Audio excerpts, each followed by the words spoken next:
तो पुण्यात्माओं, 8 सितंबर को सतगुरुदेव जी का प्रकट दिवस है, क्योंकि 8 सितंबर 1951 के दिन गांव धनाना, जिला सोनीपत, हरियाणा, इस भारतवर्ष की पावन भूमि पे पूर्ण परमेश्वर कबीर साहेब जी सतगुरु रामपाल जी महाराज जी के स्वरूप में इस धरती पे प्रकट हुए। आप और हम सभी आत्माओं के लिए, हमें अपना तत्व ज्ञान देने के लिए, हमें अपने निज घर सतलोक ले जाने के लिए। तो एक भगत के जीवन में 8 सितंबर से बढ़ के और कोई दूसरा दिन नहीं हो सकता है। तो 8 सितंबर का हम सभी को बेसब्री से इंतजार है। परमेश्वर दया करें, उस दिन हम सभी भगत भाई बहन मिलके परमपिता परमेश्वर पूर्ण ब्रह्म सतगुरु रामपाल जी महाराज जी को अपनी श्रद्धा अनुसार, अपनी आर्थिक स्थिति अनुसार उनको हम भोग प्रसाद लगाएंगे।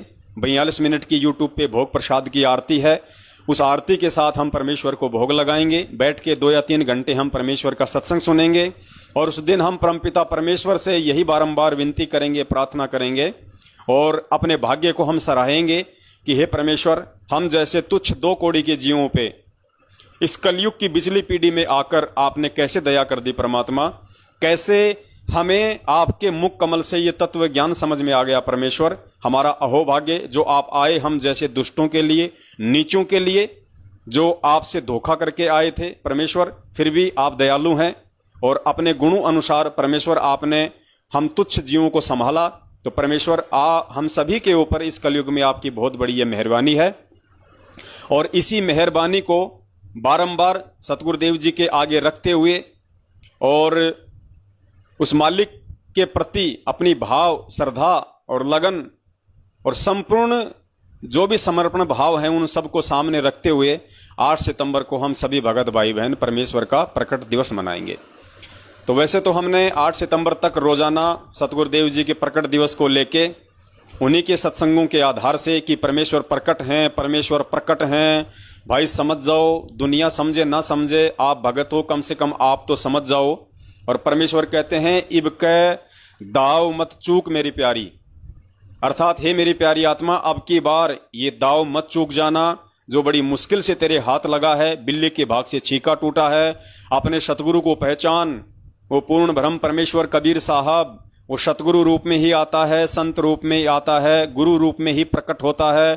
तो गुरु या सतगुरु रूप में आए हुए अपने परमपिता परमेश्वर को पहचान, उसी के लिए परमात्मा हमें सत्संग सुनाते हैं, तत्व ज्ञान देते हैं। इतना सब कुछ परमेश्वर हमारे लिए संघर्ष कर रहे हैं सिर्फ अपनी पहचान करवाने के लिए।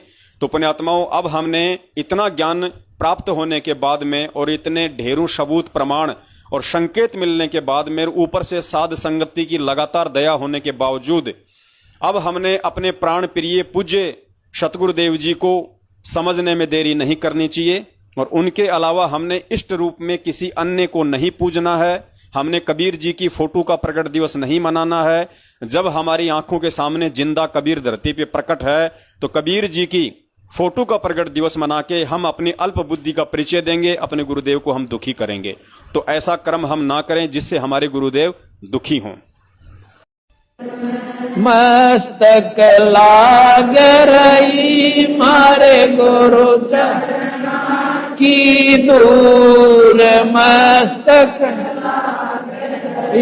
मारे गुरु चरणा की दूर, मस्तक जब ये धूल चढ़ी मस्तक पे, जब ये धूल धूलिता हो गई दूर, मारे गुरु चरणा की दूर।